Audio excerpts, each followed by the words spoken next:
Bonsoir. Ce soir, on va parler de l'enfer. Je vous avais promis de parler de l'enfer. Alors, parce que, en fait, je vous ai dit que dorénavant, je travaille les cartes du tarot parce que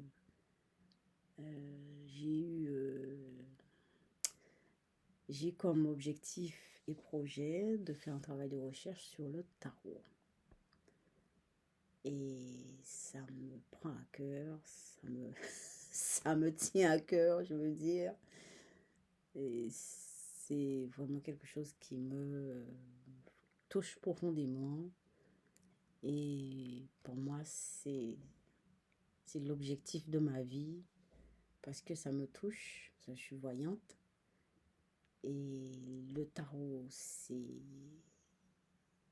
de la voyance. Et le tarot, c'est aussi... En fait, je veux qu'on reconnaisse le tarot comme étant un test projectif. Alors, un test projectif, c'est-à-dire que c'est un test, c'est comme le Rorschach, les personnes qui ont fait psycho, c'est regarder quelque chose et dire ce qu'on ressent. Et ce qu'il y a, en fait, ce qu'il y a en plus dans le tarot, c'est pas un test projectif comme les tests projectifs en général, mais moi je dis que c'est un test projectif, mais j'englobe là-dedans le fait de la divination. C'est parce que j'ai besoin, enfin je suis curieuse, j'aimerais expliquer certaines choses dans la divination. Par exemple, ce soir, on va parler de l'enfer. Alors, je voulais parler de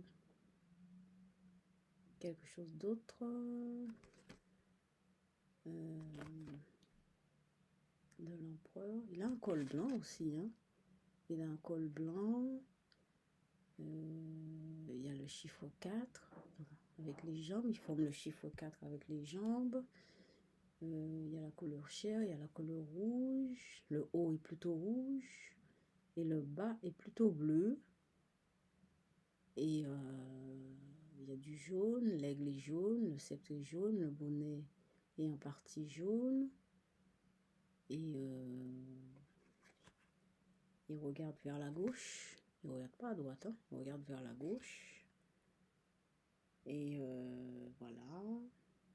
Le siège est couleur chair. Une partie de son blason est couleur chair. Ses pieds sont blancs. Tout blanc, comme sa barbe. Et son col. Il est à peine assis sur le siège. Il tient sa ceinture. De sa main gauche. Il faut que je... De sa main gauche. Il a un sceptre avec une croix dessus. Voilà. Et c'est un empereur. Ok. On peut dire des choses, d'autres choses. Mais bon, on va s'arrêter là pour l'empereur. J'ai une vision par rapport à l'empereur. J'ai vu un aigle.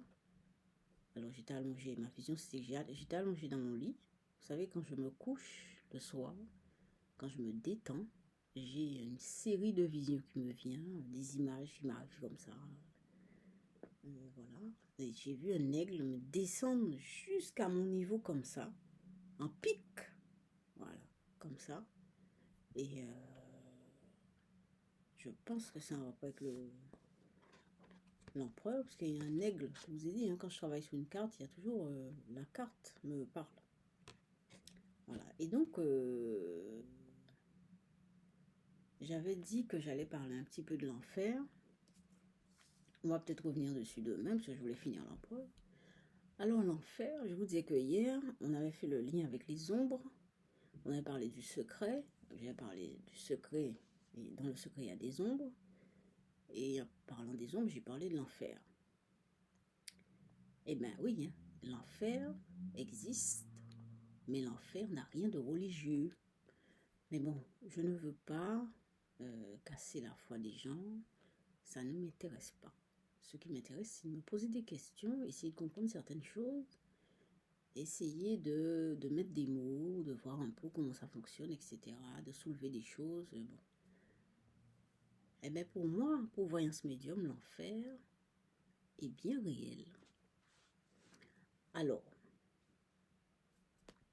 ce que je vais vous dire aujourd'hui, ça n'a rapport qu'avec moi. Hein. Si vous avez un jour, si vous dites oui, on sait que l'enfer, c'est nous, il y a l'enfer en nous, etc. Bon, il faut dire que c'est Voyance Médium, et la personne viendra me voir, je vais lui expliquer. D'accord? Donc, en enfer, qu'est-ce qui est marquant en enfer? C'est la force. Il y a une force dingue en enfer. Et cette force, c'est nous. Bon, après, il y a des images. On a enveloppé ça avec des images, voilà. On a mis du sens. Bon. Mais ce qui est marquant là-bas, quand je dis là-bas, c'est pas là-bas dans un autre monde, en nous, c'est que c'est une force. Et on dit obscur, après on dit obscur, après on dit le diable, après on dit les démons, après on dit les fantômes, après on dit poltergeist, après on dit possession, après on dit bon. L'enfer, ce qui est important en enfer, c'est la force. C'est une force dingue. Alors quand je vous dis une force dingue, c'est pas une force dingue, c'est une force qu'on peut même pas nommer. C'est une force. Vous voyez, souvent j'avais envie, parce que je fais du kung-fu, enfin j'essaye de faire du kung-fu, je vous ai déjà parlé de ça, ça fait déjà 7 minutes que je parle. Eh bien, on peut se battre sans se battre. On peut faire appel aux forces. Mais on ne peut pas, on ne peut pas faire ça, on a perdu nos capacités. Vous savez, je vous ai parlé de ça, on a perdu nos capacités. On nous a vidés. Nous-mêmes, on s'est vidés. Alors, parler d'enfer même, c'est quelque part, je sens que c'est comme si c'était quelque chose de tabou. Bon, moi j'en parle. Pourquoi? Parce que c'est pas parce que je me sens supérieure ou autrement. C'est parce que je suis là pour dire ça. Je suis là pour dire que en enfer, c'est une force. L'enfer, pourquoi il y a fer dedans, dans le mot enfer?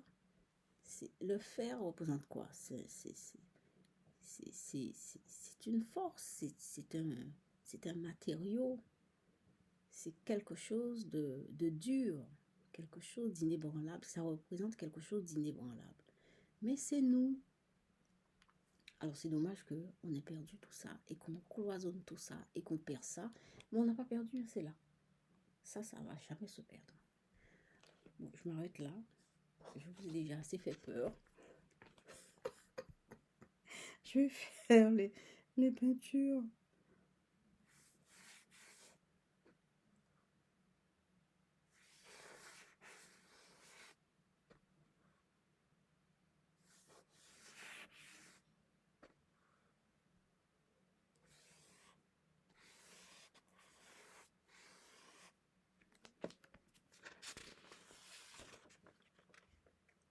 Première peinture.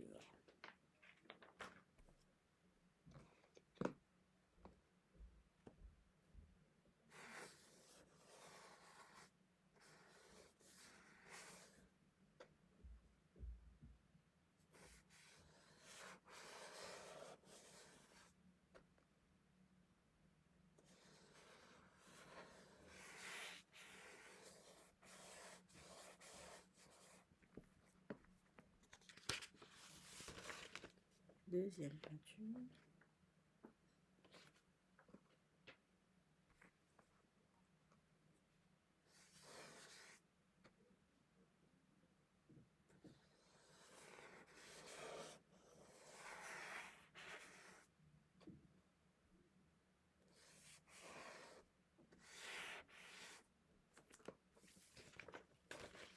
Troisième peinture.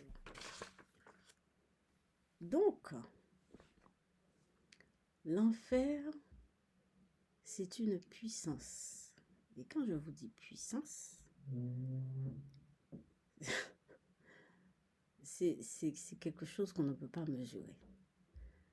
Bon, alors, je ne veux pas aller plus loin. Et je vous laisse passer une bonne soirée. Demain, on va parler du paradis. Demain, on va parler du paradis.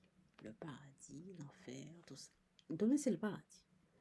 Alors, mon mail, c'est dhyemh@outlook.fr. Merci pour les vues, merci pour les questions et à demain.